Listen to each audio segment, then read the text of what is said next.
We hear people say things all the time, like, nothing can completely remove human scent, so why try? I just play the wind. I still see deer. What do I need scent control for? My grandpa always got a deer, and he smoked and smelled like a locker room. You can't fool a deer's nose. How did the Indians manage to kill deer without all this scent nonsense? Carbon suits don't work anyway. Why spend the money? It's too much of a hassle. The one we hear most often is that deer can still smell us, so why try? We hear about so-called studies that have been done in which a dog can still smell you in a scent-lock suit. So what? Can you still see the guy in the camouflage suit in this picture? Yeah? Then why wear camouflage? The dog can still see you in it. It makes no sense to say that because you cannot completely remove your scent, it is not worth trying to reduce it. That would be like saying that if you cannot make yourself invisible, it's not worth the effort to use camouflage to reduce your visibility. We humans have great eyesight, most of us anyway, so it is easy for us to tell that camouflage is helping, but it's not so easy with scent. We don't smell so good, and I mean that in the nicest way. Why is it that we all pay money for clothes that don't make us completely invisible, but some of us won't pay for clothes because they don't make us completely unsmellable? Why do we accept that deer will still be able to see us when we are wearing camouflage, but some of us say that if scent control isn't complete, it isn't worth doing? That makes no sense. Both sight and smell are important tools deer use, so we should try to reduce both our visibility and our odor. Reduced visibility. Every hunter tries to use visual camouflage. I want you to look very closely at the guy on the left. I have removed the color wavelengths that a deer cannot see. That's the reds and oranges. And I've left the ones that they can see, which are the greens and blues. Notice how blurry he is? That is a rough representation of how well a deer sees. Now notice the guy on the right. He's wearing camo, but I am illustrating that he has poor scent control. Odors are wafting off his body as illustrated by the bright red flares. A deer can smell him from 300 yards away. We worry about being seen, but deer use smell more than any other sense. Deer vision is something scientists have only recently begun to understand. Research by Gino D'Angelo and Carl Miller at the University of Georgia revealed that a deer sees with the equivalent of 2,100 in a human. So if a deer could read, an eye chart would look like the one at the right of this picture. Deer vision is important, but they have very poor visual acuity. They do have good motion detectors and good peripheral vision, but they have to be pretty close to you to take advantage of their vision in most cases. In contrast, a deer can detect you from a long distance, even with something like standing corn between you and him. Now let's take our well-camouflaged hunter with poor scent control and place him in a field. We'll take the guy without camo, but with good scent control, and place him in the field. Guess which guy the deer is going to detect? My story is a common one. I lived out of state for about 20 years and only occasionally got to come home for a week or two to hunt deer during the Michigan firearms season. Year after year, we hunted the same way. We usually had 4 guys hunting, including me and my brother-in-law Don. We walked back every morning just before daylight and got into our big wooden farm stands. Here's Don's stand, and here's my stand. And here's the path that we took into the stands. We left our scent along the trails, and the wind blew depending on which way it was coming from. Here on opening morning, it was coming from the southwest. The next morning, it was coming from the east. By the middle of day 2, we had created what was basically a deer-free zone around us. Occasionally, we would see a buck on opening morning, but if we saw one after that, it was usually running to escape the neighbors or one of us walking around the farm. We were our own worst enemies. We seldom saw deer except at the very edge of light after day 2. We always wondered what happened to them. Oh, how things have changed. After retiring in 2006, I began to get serious about understanding whitetails and how they operate. Here are my stats from 2011. I sat 60 times for a total of 190 hours. I saw 485 deer. That's one every 24 minutes, and 8 deer per sit. I did have 4 skunks, but they were mostly behind the house here. I saw 206 does. That's a doe every 66 minutes. 83 bucks. That's one every 2 hours on average. But I saw 38 bucks in shooting distance. That's one every 4.5 hours. And I saw 4 bucks that I estimated to be 3.5 or older. It's not only the number of sightings that change, but the pattern. Here I am showing my buck sightings in blue, my doe sightings in red, and doe to buck ratios in green for each 15 days of the Michigan deer hunting season and for the whole season. On average, my doe to buck ratios were about 2. But there's something really interesting here. My buck sightings in October were the lowest of the year. They went up in early November when the rut was in full swing, but back down during gun season, the last 2 weeks of November. Then they went to the highest of the year in December, more than double the rate in October. In the 2 counties where I own property, there are about 13 hunters per square mile, and almost 4 bucks per square mile were killed by the end of November. So what is happening here? Well, I think there are 3 things that factor into this dramatic increase in the number of bucks seen on my property after many of the bucks in the area have been killed. First and foremost, there is very little detectable hunting pressure on my properties. It seems to them that the property is safe. A major part of this feeling of safety relates to the fact that they do not smell much human scent on my property. Second, they are feeling pressure all around. The surrounding farms were trampled all over by hunters during gun season, and shots have been blazing at them from all sides. Finally, there's a second rut going on, and it is just about as intense or more so than the first rut. The reason for this is that the new doe fawns are going into estrus. This period can actually be more intense than the earlier rut because there are fewer estrus does to go around, so all the boys are hyper excited and frustrated. All this activity would normally be happening at night, except for the fact that these deer feel safe on my property.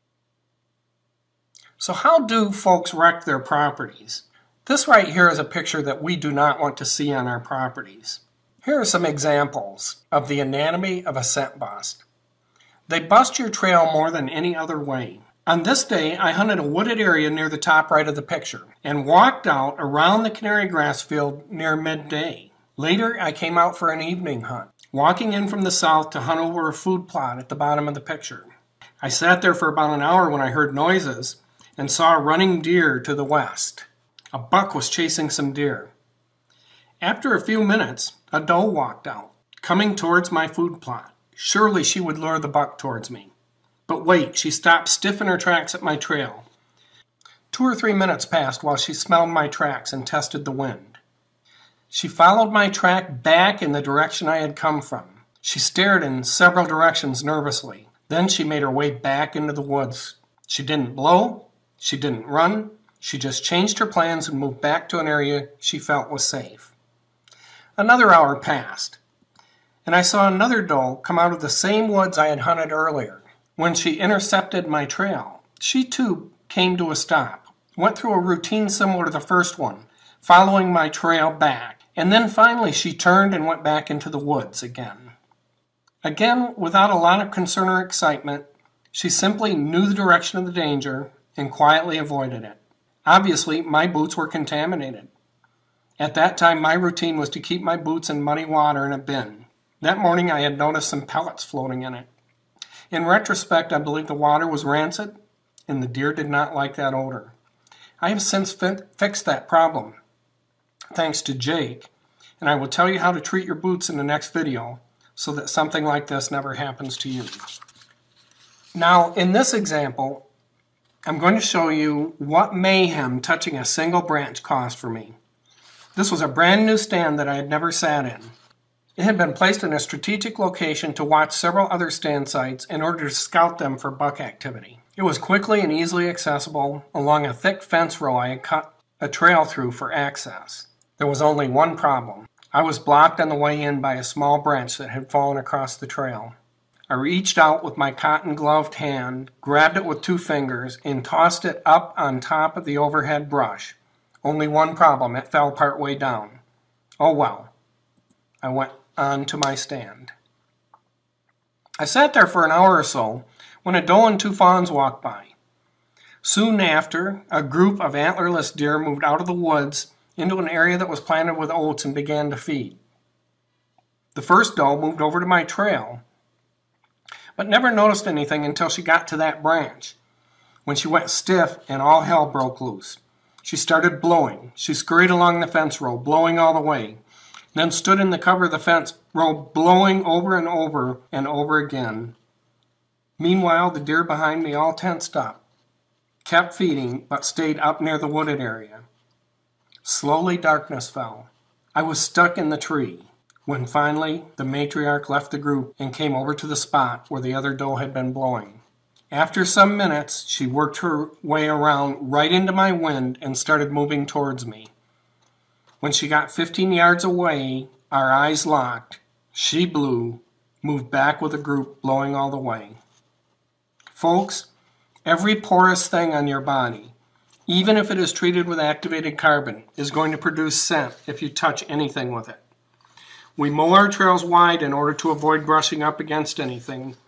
Whenever possible, all that touches anything on the way to the stand is our rubber boots, and they have been treated to remove all extraneous odor, including the rubber smell.